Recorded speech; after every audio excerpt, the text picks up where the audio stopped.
Students, कैसे हैं आप? रिवर्स ऑफ इंडिया की सीरीज में आज हमारा जो टॉपिक है वो है ब्रह्मपुत्र रिवर सिस्टम। हमने देखा था कि जो हिमालयन रिवर सिस्टम और पेनिनसुलर रिवर सिस्टम में हमने भारत की नदियों को बांटा था, जिसमें हिमालयन रिवर सिस्टम के आज हम थर्ड पार्ट पर आ चुके हैं, जो क्या है? Brahmaputra river system. हम लोगों ने इंडस रिवर सिस्टम कवर कर लिया है, देन हम लोगों ने गंगा देखा, उसकी ट्रिब्यूटरीज देखी, और आज हम जो डिस्कस करेंगे वो है ब्रह्मपुत्र रिवर सिस्टम के बारे में। तो चलिए शुरू करते हैं ब्रह्मपुत्र रिवर सिस्टम को लेकर।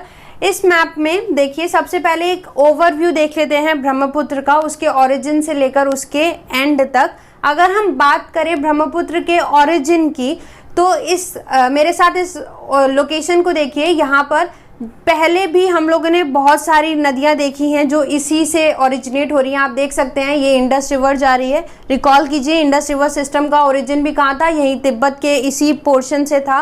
साथ साथ हमने सिंधु की एक सहायक नदी भी देखी थी, सतलज, जो भी यहीं से ओरिजिनेट हो रही थी।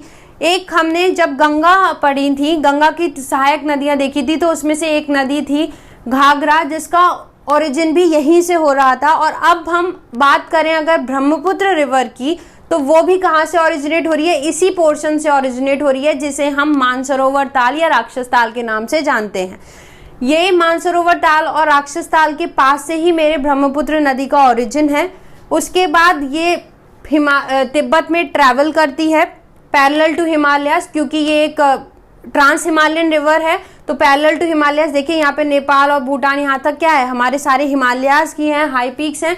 तो ये हिमालयास पे पैरेलल ट्रेवल करती हुई फिर एक सिंटेक्सियल बेंड के थ्रू कहाँ आ जाती है? इंडिया में एंटर करती है। उसके बाद एज ये इंडिया का नॉर्थ ईस्ट रीजन है, तो इंडिया के नॉर्थ ईस्ट रीजन से ट्रेवल करती हुई ये बांग्लादेश में एंटर करती है, और फिर गंगा की एक डिस्ट्रीब्यूटरी इसमें आकर मिलती है, और एट लास्ट ये कहाँ आकर गिर जाती है? बे ऑफ बंगाल में गिर जाती है। तो ये सारी चीजें हैं गंगा। अगर हम ब्रह्मपुत्र की बात करें, जब वो गंगा से मिल रही है, जब वो तिब्बत से ओरिजिनेट हो रही है, इंडिया में आ रही है, फिर बांग्लादेश में आकर लास्ट में बंगाल की खाड़ी में गिर जाती है। तो ये एक ओवरव्यू हो गया। अब अगर हम ब्रह्मपुत्र के ओरिजिन की बात करें, तो जो ब्रह्मपुत्र का ओरिजिन अगर आप देखें तो वो एक ग्लेशियर से है। जैसे इंडस का एक ग्लेशियर है, गंगा का हमने देखे ग्लेशियर्स थे, साथ साथ उसकी सहायक नदियों के भी कुछ ग्लेशियर्स थे। इसी तरह अगर हम ब्रह्मपुत्र की बात करें, क्योंकि हिमालयन रिवर है तो किसी ना किसी ग्लेशियर से निकल रही होगी, तो ये किस ग्लेशियर से निकलती है? चेमा यंगडंग ग्लेशियर से निकलती है, जो कहाँ पर है? मानसरोवर ताल के साउथ ईस्ट में है। और मानसरोवर कहाँ पर है? तिब्बत में। तो ब्रह्मपुत्र का ओरिजिन चेमा यंगडंग ग्लेशियर से। साथ साथ कुछ सोर्सेज अब ये बता रही हैं कि जो ब्रह्मपुत्र का ओरिजिन है वो अंगसी ग्लेशियर से होता है, ये भी मानसरोवर में ही है। तो अभी आप दोनों ही ग्लेशियर्स याद रख करके चलिए, चेमा यंगडंग और अंगसी। जैसा भी पेपर में आएगा उसके अकॉर्डिंग हम लोग अपना आंसर पुट ऑन कर देंगे। तो चेमा यंगडंग ग्लेशियर एंड अंगसी ग्लेशियर, जहां से मेरा ब्रह्मपुत्र रिवर का ओरिजिन होता है। तो ये तो बात हो गई इसके ओरिजिन को लेकर, और एंड हमने देख ही लिया है, ये आखिर में बंगाल की खाड़ी में गिर जाती है आकर। तो चलिए अब थोड़े से इसके बारे में कुछ इंपॉर्टेंट फैक्ट्स देख लेते हैं।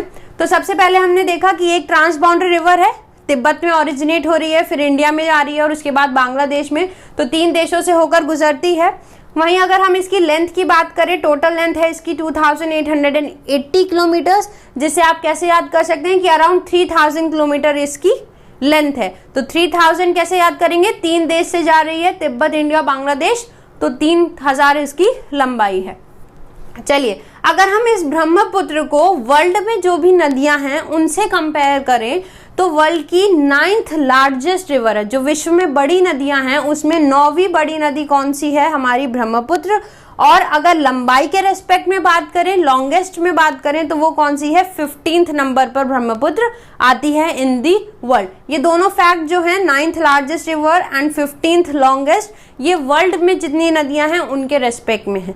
ठीक है, चलिए ये तो बात हो गई। अगर और हम बात देखें, तो जब ब्रह्मपुत्र हमारी नॉर्थ ईस्ट से इंडिया में ट्रेवल कर रही होती है, तब वहां पर ये एक आइलैंड बनाती है, जिसे हम रिवर आइलैंड बोलते हैं, और उसका नाम क्या है? माजुली आइलैंड। अभी आगे डिटेल में पढ़ेंगे माजुली आइलैंड कहाँ बना रही है, कैसे बना रही है। तो ये जो माजुली आइलैंड है, ये वर्ल्ड का लार्जेस्ट रिवर आइलैंड है। कई बार एग्जाम में क्वेश्चन पूछता है कि सबसे बड़ा, विश्व में सबसे बड़ा नदी द्वीप कौन सा है, वर्ल्ड का लार्जेस्ट रिवर आइलैंड कौन सा है, तो वो माजुली है। या ये पूछ लेता है कि वर्ल्ड में जो लार्जेस्ट रिवर आइलैंड माजुली है उसे कौन सी नदी बनाती है, तो वो कौन सी नदी है, ब्रह्मपुत्र नदी। ध्यान रखिएगा। साथ साथ दूसरी इंफॉर्मेशन इसके बारे में, जब ये बांग्लादेश में एंटर करती है और गंगा से मिल जाती है, गंगा की शाखा इसमें आकर मिल जाती है, फिर जो ये डेल्टा बनता है, इस डेल्टा को हम गंगा ब्रह्मपुत्र डेल्टा के नाम से जानते हैं। साथ साथ इसका दूसरा नाम हम इसे सुंदरबन डेल्टा भी कहते हैं। रिकॉल कीजिए, जब हमने गंगा की फॉर्मेशन पढ़ी थी तब हमने सुंदरबन डेल्टा डिस्कस किया था और वहीं पर बताया था कि क्यों इसका नाम सुंदरबन डेल्टा है, क्योंकि वहां पर क्या पाए जाते हैं, सुंदरी ट्रीज पाए जाते हैं, जिनके नाम पर इस डेल्टा का नाम क्या रख दिया गया है, गंगा ब्रह्मपुत्र डेल्टा या फिर सुंदरबन डेल्टा। तो ये तो कुछ फैक्ट्स हो गए ब्रह्मपुत्र के बारे में।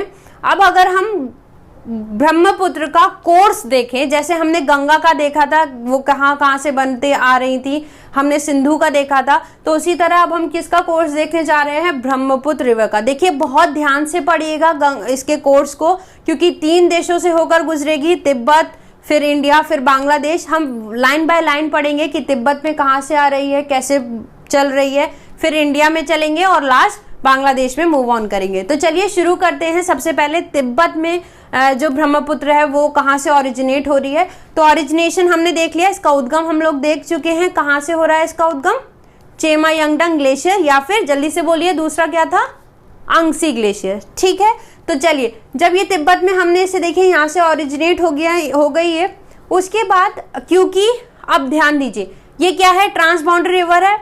अब बताइए जल्दी से, ट्रांसबाउंडरी रिवर बहुत सारी हमने ऑलरेडी पढ़ चुके हैं, हम बोलिए मेरे साथ, हमने गंगा में पढ़ी थी ट्रांसबाउंडरी रिवर।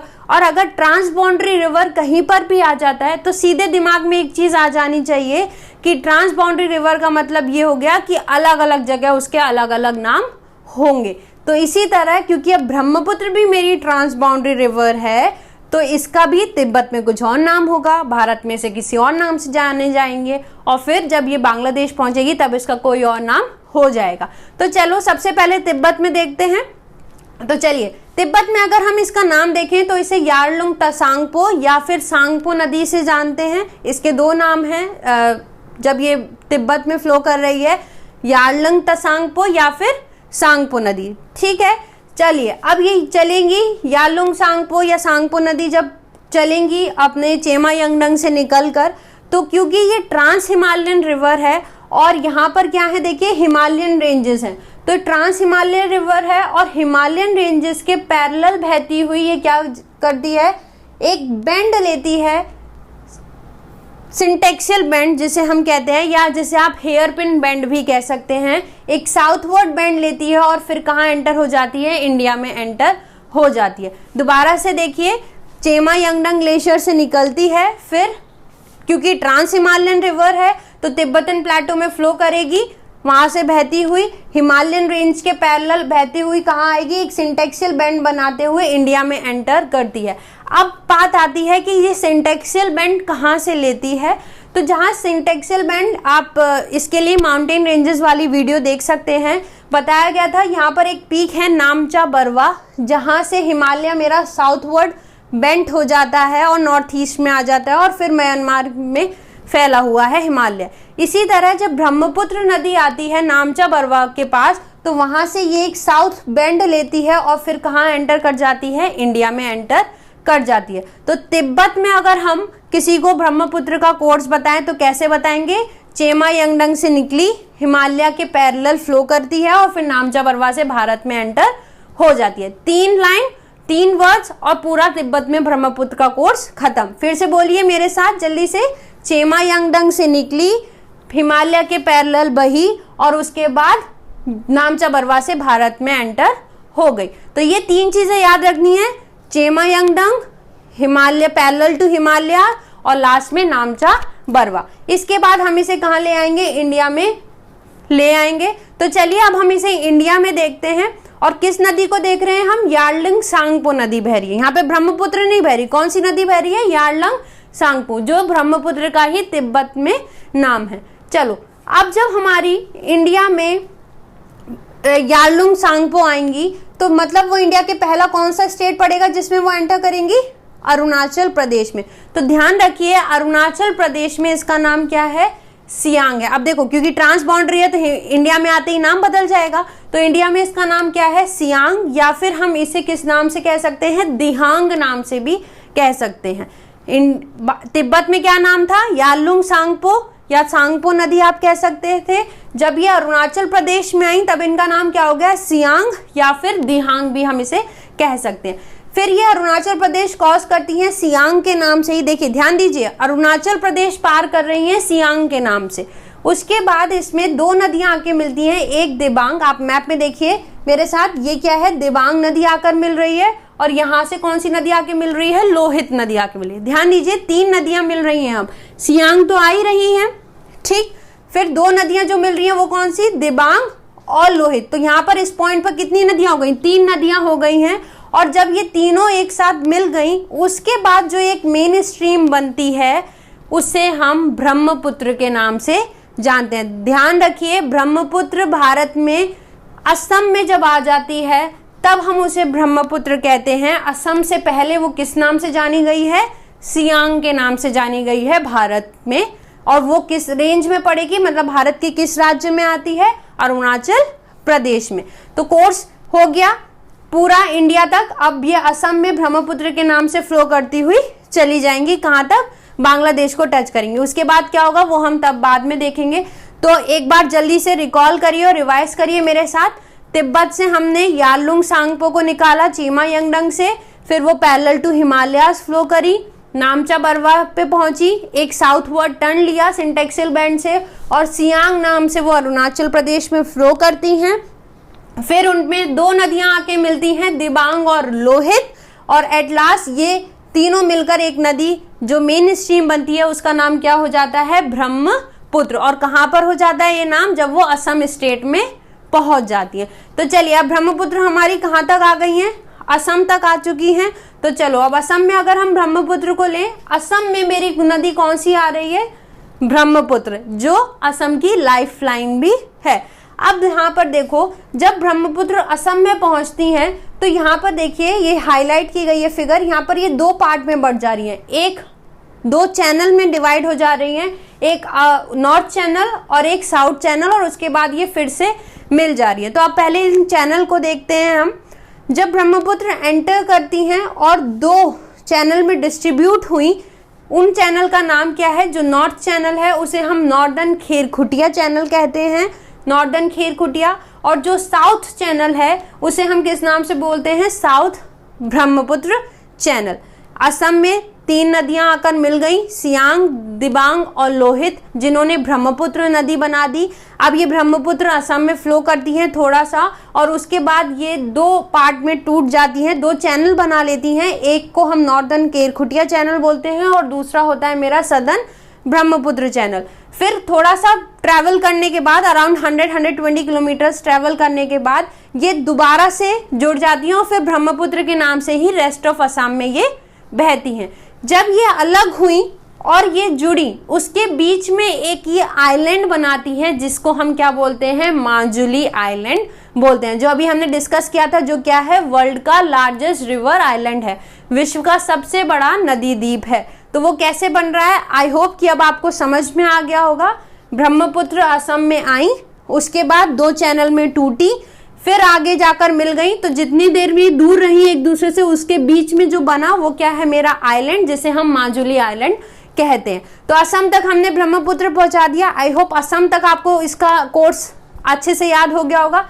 चलिए अब अगर हम आगे देखें, असम में ही अगर हम बात करें, देखिए ब्रह्मपुत्र एंटर हुई और फिर असम में किस नाम से चलेंगी? ब्रह्मपुत्र के नाम से ही ये ट्रेवल करेंगी। यहीं पर एक छोटी सी चीज ध्यान दीजिए, बहुत सारे ब्रिज हैं ब्रह्मपुत्र पर, जिसमें जैसे ही ये असम में एंटर करती हैं वहीं पर जो ब्रिज बना हुआ है वो क्या है? धोला सदिया ब्रिज। उस ब्रिज का नाम क्या है? धोला सदिया ब्रिज। और उसके बाद अगर आ जाते हैं तो एक ब्रिज आता है बोगीबील ब्रिज, जो अभी रिसेंटली ही इनॉग्रेट किया गया है, और ये longest rail cum road bridge है, मतलब रेल से भी जा सकते हैं और रोड भी है, दोनों एक ही साथ हैं इस ब्रिज पर।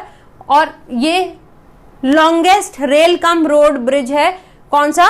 बोगीबील ब्रिज। तो ये दो मेन इंपॉर्टेंट ब्रिज हैं। ब्रिज तो बहुत सारे बने हुए हैं, बहुत सारे पुल बनाए गए हैं ब्रह्मपुत्र नदी पर, लेकिन जो मेजर इंपॉर्टेंट है वो कौन कौन से हैं? धोला सदिया ब्रिज और बोगीबील ब्रिज। अब चलिए, ये असम पे आ रही है, ब्रह्मपुत्र आ रही है। उसके बाद यहाँ देखिए धुबरी, ये असम पूरा क्रॉस कर लिया है। ये आपको क्या दिखाया गया है यहाँ पर? बांग्लादेश। अब धुबरी के पास आकर, ये बहुत इंपॉर्टेंट है, पेपर में पूछता है कहाँ से ब्रह्मपुत्र नदी बांग्लादेश में एंटर करती हैं, तो वो कहाँ से एंटर करती हैं? धुबरी के पास से ये कहाँ एंटर हो जाती हैं? बांग्लादेश में एंटर हो जाती है। तो कैसे याद करोगे? असम में ब्रह्मपुत्र कहाँ तक फ्लो हो रही? डी से डी ब्रह्मपुत्र बहती हैं। डी से डी का मतलब धोला से लेकर धुबरी तक ब्रह्मपुत्र मेरी असम में बहती है, क्योंकि इससे पहले तो ब्रह्मपुत्र है ही नहीं। उससे पहले क्या है? वो सियांग है, और उससे पहले क्या है? यारलुंग सांगपो नदी है या फिर सांगपो नदी है। तो ब्रह्मपुत्र धोला से धुबरी तक असम में बहती है। धुबरी के बाद ये कहाँ चली जाएंगी? बांग्लादेश में। तो चलिए अब बांग्लादेश में पहुंच जाते हैं। ठीक है, एक बार जल्दी से रिकॉल कर लिया हमने। यारलुंग सांगपो तिब्बत में बही, चेमा यंगडंग से निकल के पैरेलल टू हिमालयास। फिर क्या है? जल्दी से बोलिए मेरे साथ। नामचा बरवा, उसके बाद सियांग में दो नदी हमने मिलाई, एक दिबांग और एक लोहित। फिर वो बन गई ब्रह्मपुत्र, और ब्रह्मपुत्र कहाँ आ गई? धुबरी के बाद बांग्लादेश में। चलो, धुबरी के बाद जब ये बांग्लादेश में आती हैं तो ये एक साउथवर्ड बेंट लेती हैं, और तब इनमें एक इनकी सहायक नदी आकर मिलती है, जिसका नाम क्या है? तीस्ता। ब्रह्मपुत्र की बहुत सारी सहायक नदियां हैं जो से असम में आकर मिलती हैं, लेकिन एक वन ऑफ द लार्जेस्ट, सबसे बड़ी सहायक नदी नहीं है ब्रह्मपुत्र की, लेकिन हाँ बड़ी नदियों में एक नदी है जो क्या है? तीस्ता है, जो इससे कहाँ आकर मिल जाती हैं? बांग्लादेश में आकर मिलती हैं। तो ये तो बात हो गई तीस्ता, इसकी सहायक नदी। ध्यान दीजिएगा, सहायक बहुत सारी हैं, अभी हम देखेंगे जब सहायक नदियों की मैं पढ़ाऊंगी आपको, तब आप देखिएगा। अभी के लिए तीस्ता नदी इससे आकर कहाँ मिलती है? जो इसकी एक बड़ी नदियों में, बड़ी सहायक नदियों में एक सहायक नदी है तीस्ता नदी, वो इससे कहाँ आकर मिलती है? बांग्लादेश में आकर मिल जाती है। अब यहाँ पर देखिए, इसमें आपको बहुत ध्यान से देखिएगा, मेरी ब्रह्मपुत्र नदी आ रही है, बांग्लादेश में एंटर करती है, तभी उसमें तीस्ता नदी आकर मिल जाती है। मेरे साथ साथ चलेंगे मैप, तो पूरा पता चल जाएगा कि अब वो कहाँ पर जाकर लास्ट में बंगाल की खाड़ी में कैसे गिर रही है। जब ब्रह्मपुत्र बांग्लादेश में आ चुकी है तो अब ये अपने लोअर कोर्स में आ चुकी हैं, और लोअर कोर्स तक आते आते स्पीड क्या हो गई है? इनकी कम हो गई है, यानी कि अब ये क्या करेंगी? डिपोजिशन करना शुरू करेंगी। इसीलिए आपको बांग्लादेश में बहुत सारी डिस्ट्रीब्यूटरीज मिलती हैं, क्योंकि जब ये इधर आ चुकी हैं, लोअर कोर्स में आ गई हैं, अब ये क्या बनाने लगेंगी? डिस्ट्रीब्यूटरी बनाएंगी, एक दूसरे से टूटना शुरू होंगी। तो जैसी इनमें तीस्ता नदी जमुना में आकर मिलती, देखिए अब ब्रह्मपुत्र ट्रांस बाउंड्री, तो नाम बदल गया बांग्लादेश में आते ही। क्या नाम है इनका बांग्लादेश में? जमुना। ठीक है, चलिए जमुना में आकर तीस्ता नदी मिल गई मेरी। अब ये तीस्ता क्या करेंगी? ये तीस्ता में जैसे ही तीस्ता जमुना नदी में मिलती हैं, तभी ब्रह्मपुत्र मेरी दो शाखाओं में बढ़ जाएंगी, यानी कि दो डिस्ट्रीब्यूटरी बन जाएंगी इनकी। एक का नाम हो जाएगा जमुना और दूसरी का नाम हो जाएगा ओल्ड ब्रह्मपुत्र। जो मेजर रिवर होगी वो जमुना होगी, दूसरी जो मेजर नहीं है, माइनर हो जाएगी, वो कौन सी होगी? मेरी ओल्ड ब्रह्मपुत्र। अब बात करते हैं जमुना की। तो अगर हम जमुना को लेकर चले तो जमुना आएंगी। अब यहाँ पर देख लीजिए गंगा आ रही है फरक्का बैराज से, जल्दी से रिकॉल करिए गंगा कहाँ छोड़ी थी हमने? फरक्का बैराज पर छोड़ी है अपनी गंगा, और फरक्का के बाद मेरी गंगा दो पार्ट्स में बट गई, एक पद्मा और दूसरी हुगली। तो ये जो गंगा की पद्मा वाली शाखा है उससे आकर ये जमुना मिल जाएंगी। फिर इन दोनों की कंबाइंड स्ट्रीम पद्मा के नाम से आगे बढ़ेगी। यहाँ पद्मा के नाम से जब ये आगे आ रही होंगी, तभी एक मणिपुर से एक नदी आएगी, मेघना नदी, जिसे अभी हम आगे डिटेल में देखेंगे। अभी के लिए ध्यान दीजिए, मेघना नदी आएगी एक मणिपुर से, जिसमें मेरी ओल्ड ब्रह्मपुत्र नदी आकर मिल जाएगी। ध्यान दीजिए, तीस्ता नदी आई, ब्रह्मपुत्र में जमुना में मिली, और उसके बाद ये दो डिस्ट्रीब्यूटरी में बढ़ गई, एक जमुना और दूसरी ओल्ड ब्रह्मपुत्र। यहाँ पे सिर्फ ब्रह्मपुत्र लिखा है, लेकिन हम उसे ओल्ड ब्रह्मपुत्र या फिर लोअर ब्रह्मपुत्र भी कह सकते हैं। ये आकर किस में मिल जाएंगी? मेघना में। और जमुना किस में मिल जाएंगी? पद्मा में। फिर इन जमुना और पद्मा की कंबाइंड स्ट्रीम जो बनेगी वो किस नाम से आगे बढ़ेगी? पद्मा के नाम से। और फिर यहाँ से जो मेघना नदी आ रही है ये इस पद्मा में मिलेंगी, और लास्ट मेघना नदी कहाँ जाकर गिर जाएंगी, मेघना के नाम से आगे बढ़ेंगी। पद्मा और मेघना किस नाम से आगे बढ़ेंगी, मेघना के नाम से, और फिर ये लास्ट कहाँ जाकर गिर जाएंगी, बे ऑफ बंगाल में। तो आई होप कि अब आपको पूरा समझ में आ गया होगा कि कहाँ से वो चल रही हैं, ब्रह्मपुत्र बांग्लादेश में, और फिर किधर किधर टूटकर कहाँ बट रही हैं, फिर उनमें कौन कौन सी नदी मिल रही है, और फाइनल स्ट्रीम कौन सी जाकर बे ऑफ बंगाल में गिर रही है। यहाँ पर मैंने कुछ प्लेसेस के नाम दिए हैं, जैसे अरिचा है, फुलचारी है, किशोरगंज है और चंदपुर है, चांदपुर। ये याद रखने के लिए, जिनको अगर ये जानना हो कि कहाँ पे कौन सी नदी आकर मिल रही है, जैसे पद्मा जमुना कहाँ मिलती हैं, तो ये उन प्लेसेस के नाम हैं, आप चाहें तो इसे भी देख सकते हैं। तो ये तो सारी बातें हो गई गंगा ब्रह्मपुत्र की, जब वो गंगा से मिल रही हैं और लास्ट में बंगाल की खाड़ी में आकर गिर जाती है। अब अगर हम मेघना नदी की बात करें तो देखिए, मेघना नदी अभी बताई थी मैंने कि मणिपुर से आ रही है। तो मणिपुर में एक नदी है बराक नदी, ध्यान दीजिए यहाँ पर देखिए, बराक नदी आपको मैप में दिख रही होगी। ये बराक नदी आती है और जब ये बांग्लादेश में एंटर करती है, बराक, मणिपुर कहाँ है, इंडिया में, इंडिया से बराक नदी आई और कहाँ चली गई, बांग्लादेश में। तो जब ये बांग्लादेश में आती हैं तो ये दो शाखाओं में टूट जाती हैं, एक सूरमा नदी और दूसरी कुशियार नदी। ठीक, बराक नदी मणिपुर से निकली, बांग्लादेश में एंटर करा, दो शाखाओं में बट गई, एक सूरमा और एक कुशियार, और फिर ये सूरमा कुशियार आगे चलकर एक दूसरे में मिल जाती हैं और तब इनका नाम क्या बन जाता है, मेघना। क्योंकि ट्रांस बाउंड्री हो गई तो बांग्लादेश में जाकर इनका नाम कुछ और हो जाएगा। बराक आई, दो में बट गई, सूरमा और कुशियार, और फिर आगे जाकर फिर से मिल गई, तब इनका नाम क्या हुआ, मेघना नदी। तो आई होप कि अब पता चल गया होगा कि मेघना नदी कहाँ से आ रही है और कैसे बन रही है। और फिर मेघना आके लास्ट में पद्मा नदी में मिल जाती हैं और फिर यही लास्ट में बंगाल की खाड़ी में गिर जाती हैं। अब देखिए यहाँ पर इस इमेज में एक और नदी दिखाई जा रही है, हुगली नदी। ठीक, हमने जब गंगा पढ़ाई थी या जब आपने गंगा देखी थी तो उसमें दो नदी बताई थी कि जो गंगा का डेल्टा है वो दो नदियों के बीच में है, एक हुगली और दूसरी कौन सी है, मेघना। तो अब आपको दोनों नदियां क्लियर हो रही होंगी। हुगली नदी जो फरक्का बैराज के बाद गंगा की एक शाखा है, और मेघना कैसे आ रही हैं, बराक, सूरमा और कुशियार में बटकर दोनों मिल जा रही हैं, और फिर मेघना पद्मा में मिलकर मेघना नदी बना रही हैं और एट लास्ट बंगाल की खाड़ी में गिर रही हैं। तो यही है गंगा और ब्रह्मपुत्र का डेल्टा, जो किस दो नदियों के बीच में फैला हुआ है, हुगली और मेघना के बीच में। यही है मेरा पूरा ब्रह्मपुत्र नदी का कोर्स। स्टार्टिंग कहाँ से करी थी हमने, अब एक क्विक रिवीजन मेरे साथ कीजिए और साथ साथ बोलिएगा, ताकि आपके दिमाग में बैठ जाए कि ब्रह्मपुत्र नदी कहाँ से निकलती है और फिर लास्ट में बंगाल की खाड़ी में कहाँ पर गिरती है। तो चलिए जल्दी से क्विक रिवीजन देख लेते हैं। चेमा यांगडंग से निकली, अंगसी ग्लेशियर भी कह सकते हैं, किस नाम से, यारलुंग जांगबो या फिर सांगपो नदी के नाम से निकली, हिमालयास के पैरेलल गई, उसके बाद एक सिंटेक्सियल बैंड से लेकर इंडिया में एंटर होती हैं सियांग के नाम से, फिर इसमें हमने दिबांग और लोहित नदी मिलती हैं, जिससे ये क्या बन जाती हैं, ब्रह्मपुत्र रिवर बन जाती हैं और असम में फ्लो करती हैं। फिर असम में धुबरी के पास ये बांग्लादेश में एंटर करती हैं, जहां से इन पे आकर तीस्ता नदी मिलती है, और यही तीस्ता नदी लास्ट में जब ब्रह्मपुत्र बांग्लादेश में आ जाती हैं तब इनका नाम क्या हो जाता है, जमुना, जिसमें तीस्ता नदी आकर मिलती हैं। फिर ये दो वितरिकाओं में बढ़ जाती हैं, एक जमुना और दूसरी ओल्ड ब्रह्मपुत्र। जो ओल्ड ब्रह्मपुत्र है वो मेघना नदी में मिल जाएगी और जमुना पद्मा में मिल जाती हैं, और इनकी पद्मा और जमुना की कंबाइंड स्ट्रीम पद्मा के नाम से आगे बढ़ती है, और फिर ये पद्मा मेघना में जाकर मिलती हैं और इनकी कंबाइंड स्ट्रीम मेघना के नाम से लास्ट में बंगाल की खाड़ी में गिर जाती है। तो यही है मेरा पूरा ब्रह्मपुत्र नदी का course, starting from its origin यानी कि चेमा यांगडंग से लेकर जब वो बंगाल की खाड़ी में यानी कि बे ऑफ बंगाल में गिर रही हैं।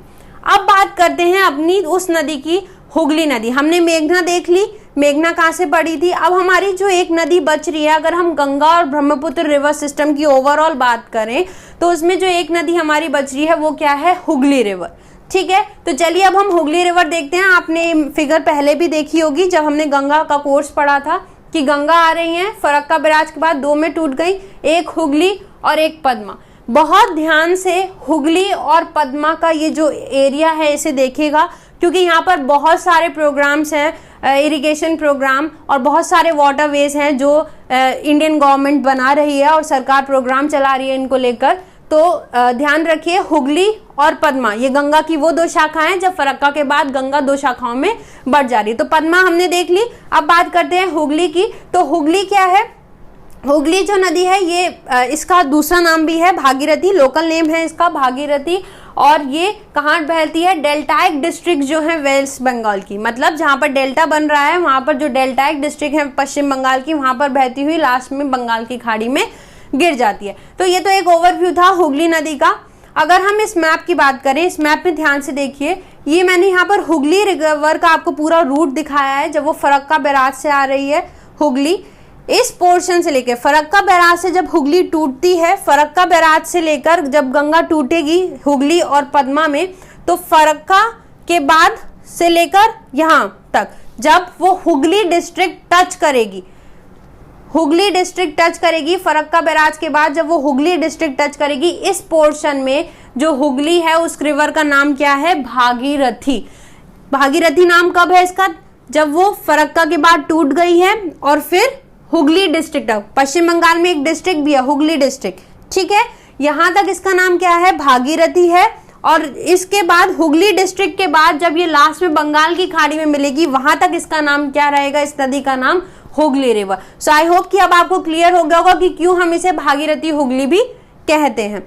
दूसरे फिगर में आप यहाँ देखिए, यहाँ पर हुगली की कुछ सहायक नदियां दिखाई गई हैं, जैसे मयूराक्षी है, दामोदर है, बाकी और जो मेज इंपॉर्टेंट है वो अभी हम आगे देखेंगे। सो आई होप कि अब भागीरथी हुगली क्यों कहते हैं ये आपको क्लियर हो गया होगा इस मैप से। चलिए अब अगर हम हुगली के बारे में कुछ थोड़ी सी जानकारी देखें, तो हुगली वर्ल्ड की मोस्ट रिचेरस रिवर है, यानी कि विश्व की सबसे अधिक विश्वघाती नदी है। क्योंकि यही विश्वघाती का मतलब यही नहीं पता होता कि किस साइड ये किस रूट में इस बार फ्लो करेगी, हर बार इसका रूट चेंज होता रहता है। साथ साथ अगर बात करें हुगली की, तो हुगली पर एक पोर्ट भी है जिसे हम कोलकाता पोर्ट के नाम से जानते हैं, और इसे हम ये इसके बैंक पर ही है कोलकाता पोर्ट। और साथ साथ इस कोलकाता पोर्ट को हम लंदन ऑफ ईस्ट, पूर्व का लंदन भी कहते हैं, क्योंकि सबसे ज्यादा जब ब्रिटिशर्स थे तो जो ट्रेड होता था वो कहाँ से होता था, इसी पोर्ट से होता था। एट एक ट्रिब्यूटरी है हुगली की, जिसे अभी हम आगे देखेंगे, जो हल्दी के नाम से जानी जाती है। और इसी हल्दी और हुगली जहां आकर मिलती हैं, वहीं पर एक पोर्ट है हल्दिया पोर्ट। बहुत सारे पोर्ट हैं हुगली पर, ध्यान रखिएगा। एक था कोलकाता पोर्ट, दूसरा पोर्ट कौन सा है, हल्दिया पोर्ट। आप देख सकते हैं, ये देखिए यहाँ पर हल्दिया पोर्ट दिखाया गया है। हल्दी रिवर पर कौन सा पोर्ट है, हल्दिया पोर्ट। उसी तरह अगर हम बात करें, एक मोस्ट इंपॉर्टेंट पॉइंट आता है डायमंड हार्बर, जो कहां पर है, हुगली रिवर के ईस्ट में का एक हार्बर है जिसका नाम क्या है, डायमंड हार्बर। तो ये सारे नाम आपको पता होने चाहिए, Kolkata port, Haldia port, diamond harbour, ये सब किससे रिलेटेड है, हुगली रिवर से रिलेटेड है। चलिए अगर हम इस फिगर को देखिए, यहाँ पर हुगली की सहायक नदी बताई गई है। इमेज क्लियर नहीं है तो मैं आपको समझा देती हूँ एक बार। देखिए हुगली की जो मेन ट्रिब्यूटरीज हैं या वो क्या क्या है, मयूराक्षी, अभी आपने मैप में देखा, भागीरथी, देखिए यहाँ से गंगा आ रही है, दो पार्ट में टूट रही हैं, एक पद्मा और दूसरी हुगली। भागीरथी नाम बता दिया, जब वो फरक्का से टूटकर हुगली डिस्ट्रिक्ट तक है तब उनका नाम क्या है, भागीरथी। और उसके बाद हुगली डिस्ट्रिक्ट, जो वेस्ट बंगाल की हुगली डिस्ट्रिक्ट है, उसके बाद से लेकर बंगाल की खाड़ी तक उनका नाम, इस नदी का नाम क्या है, हुगली है। तो इनके अगर हम सहायक नदी की बात करें तो वो क्या है, मयूराक्षी है, अजय, दामोदर और हल्दी। ठीक, ये सारी है। यहाँ बराकर जो नदी है ये दामोदर की सहायक है, हुगली की सहायक नदी नहीं है। इनमें जो सबसे मेजर रिवर अगर हम बात करें तो वो कौन सी है, दामोदर नदी। तो चलिए अब हम दामोदर नदी देख लेते हैं एक बार, बहुत इंपॉर्टेंट है, बहुत सारे क्वेश्चन बनते हैं दामोदर नदी से। सबसे पहला अगर इसके ओरिजिन की बात करें तो ये छोटा नागपुर के पठार से निकलती है, जो कहाँ पर है, झारखंड में है। और छोटा नागपुर के प्लेटो को हम क्या कहते हैं, रूर रीजन ऑफ इंडिया भी बोलते हैं। जर्मनी में रूर रीजन है। इसी तरह जो भारत का रूर है वो क्या है, छोटा नागपुर का पठार, क्योंकि यहाँ पे बहुत सारे मिनरल्स, जो वर्ल्ड अगर इंडिया में बात करें तो सबसे ज्यादा मिनरल्स कहाँ पाए जाते हैं, छोटा नागपुर के प्लेटो पे पाए जाते हैं। और इसी छोटा नागपुर प्लेटो से हर तरफ चारों डायरेक्शंस में नदियां निकलती हैं। और इनमें सबसे इंपॉर्टेंट नदी जो है वो कौन सी है, दामोदर रिवर, जो किसकी ट्रिब्यूटरी है, हुगली की सहायक है। अगर एंड की बात करें तो हुगली रिवर में ये मिल जाती है। साथ साथ दामोदर को हम सॉरो ऑफ बंगाल भी कहते हैं, बंगाल का शोक कहते हैं। देखिए दूसरी नदी हम पढ़ रहे हैं जो बंगाल का शोक है। एक और नदी हमने पढ़ी थी जो कोसी, ठीक है, जिसे हम बिहार का शोक कहते थे। तो रिलेट कीजिए ताकि आपको इंफॉर्मेशन याद होती रहे। चलिए, तो दामोदर किसकी है? बंगाल का शोक है। वहीं जो कोसी है वो किसकी शोक थी? बिहार का शोक थी। उसी के बाद बात करें अगर दामोदर की, तो ये मोस्ट पॉल्यूटेड रिवर है इंडिया की, क्योंकि इसमें बहुत सारे थर्मल पावर प्लांट्स बने हुए हैं। इसके आसपास बहुत सारे थर्मल प्लांट्स हैं, कोल प्लांट्स हैं, और माइनिंग की वजह से ये बहुत ज़्यादा पॉल्यूटेड हो चुकी है, और इसीलिए हम इसको क्या कहते हैं? Biological desert in India. अगर इंडिया में कहीं बायोलॉजिकल डेजर्ट है तो वो कहाँ पर है? दामोदर नदी में। चलिए, अगर हम दामोदर नदी की बात करें, ये फिगर बहुत इंपॉर्टेंट है, ध्यान से देखिएगा। देखिए, ये हुगली नदी आ रही है, ठीक। हुगली की एक सहायक हम देख चुके हैं, अजय थी, कंसावती, ये सब हुगली की सहायक थी। अब बात करें अगर हम दामोदर नदी की, तो दामोदर की जो सहायक नदियां हैं वो कौन कौन सी हैं? बाराकर है, वहीं दूसरी सहायक नदी कोनार है, एक और नदी है बोकारो जो कोनार की सहायक है, कोनार में ही आकर बोकारो मिल जाती है। और तो ये तीन मेन सहायक नदी आपको पता होनी चाहिए दामोदर की, कौन कौन सी? बाराकर, कोनार और बोकारो। उसके बाद और क्या क्या क्वेश्चंस पूछ लेता है दामोदर से, क्योंकि बहुत इंपॉर्टेंट है दामोदर। इससे पूछ लेता है कि इन पे कौन कौन से डैम्स बने हुए हैं। तो डैम पे ध्यान दीजिए, तिलैया डैम है एक, कोनार डैम जो कोनार नदी पर ही है, मैथान डैम और पंचेत डैम। ये सारे डैम किस पर बने हुए हैं? मेरी दामोदर नदी पर बने हुए हैं, जो आपको पता होने चाहिए। बहुत इंपॉर्टेंट है, पेपर में अक्सर ये क्वेश्चन पूछा। अगर दामोदर नदी वो क्वेश्चन में पूछ रहा है तो इन डैम में से किसी को भी पूछ लेता है और इन्हें मैच करने के लिए वो दे देता है। चलिए, तो अगर दामोदर इतनी इंपॉर्टेंट है तो कुछ फैक्ट्स भी देख लेते हैं इसी बात पर। चलिए, सबसे पहला दामोदर वैली कॉर्पोरेशन, डीवीसी, जो 1948 में बना था, ये भारत में बनाया गया है। जो यूएसए में एक टेनेसी वैली कॉर्पोरेशन टीवीसी बनी थी, टेनेसी वैली घाटी परियोजना के आधार पर ही भारत में दामोदर घाटी परियोजना शुरू की गई 1948 में। और टेनेसी वैली परियोजना या जो टेनेसी वैली कॉर्पोरेशन है वो कहाँ है? यूएसए में, जो कब बनी थी? 1933 में। और इसी के बेस हमारे यहाँ दामोदर वैली कॉर्पोरेशन बनाया गया 1948 में, किस चीज के लिए? हाइड्रो इलेक्ट्रिसिटी के लिए। और ये ऐसी सबसे पहली परियोजना है भारत में। वहीं अगर हम बात करें तो दामोदर नदी पे सबसे ज्यादा थर्मल पावर प्रोजेक्ट्स हैं, इतने हाइड्रो प्रोजेक्ट्स नहीं हैं जितने वहां पर थर्मल पावर प्रोजेक्ट्स हैं। जैसे बोकारो, दुर्गापुर, जमशेदपुर, टाटा, ये सब, जमशेदपुर, टाटा, ये सब किसके लिए फेमस है? स्टील प्लांट्स के लिए ये सारे फेमस हैं। और इन्हीं सब की वजह से ये जो मेरी दामोदर नदी है उसे हम बायोलॉजिकल डेजर्ट इन इंडिया कहते हैं, क्योंकि ये बहुत ज़्यादा पॉल्यूटेड हो चुकी है माइनिंग की वजह से और इन सारे प्लांट्स की वजह से। तो ये सारी कुछ बातें थी दामोदर को लेकर और हुगली को लेकर। सो आई होप कि अब गंगा से सारी ट्रिब्यूटरीज कवर हो गई हैं, और जो हुगली बची थी वो भी आज इस वीडियो में आपको समझ में आ गई होगी, क्योंकि हमने बोला था कि हुगली नदी हम कब पढ़ेंगे? जब हम ब्रह्मपुत्र नदी के साथ पद्मा नदी को मिलाएंगे। तो अब गंगा और ब्रह्मपुत्र की रिलेटेड जो भी नदियां उनके डेल्टा में आ रही थी वो अब हम लोगों ने कवर कर ली हैं। अब जो हम देखेंगे वो क्या है? ब्रह्मपुत्र नदी की सहायक नदियां, जो उसे कहाँ मिल रही हैं? असम में मिल रही हैं। दो हमने देख ली अभी, दिबांग हमने देखा, लोहित देखी, तीस्ता देखा। अब इन सबको हम डिटेल में पढ़ेंगे और कौन कौन सी हैं। संकोच है, मानस, कामेंग, सुबनसिरी, दिसांग, दिखू, धनसिरी, ये सारी नदियां हम कब देखेंगे? जब हम ब्रह्मपुत्र रिवर की ट्रिब्यूटरीज पढ़ेंगे। तो तब तक के लिए आप एक बार इसे रिकॉल कीजिए और अच्छे से याद कीजिए ताकि पूरा ब्रह्मपुत्र का कोर्स आपको समझ में आ जाए। आई होप आपको ये अच्छा लगा होगा। आप हमें लाइक करें, शेयर करें, सब्सक्राइब करें, बेल आइकन दबाना ना भूलें, जिससे आपको हमारी सारी नोटिफिकेशंस टाइम टू टाइम मिलती रहें। साथ साथ आप हमें फॉलो कर सकते हैं फेसबुक, ट्विटर और टेलीग्राम पर, जिसका लिंक नीचे डिस्क्रिप्शन बॉक्स में दिया गया है। Thank you.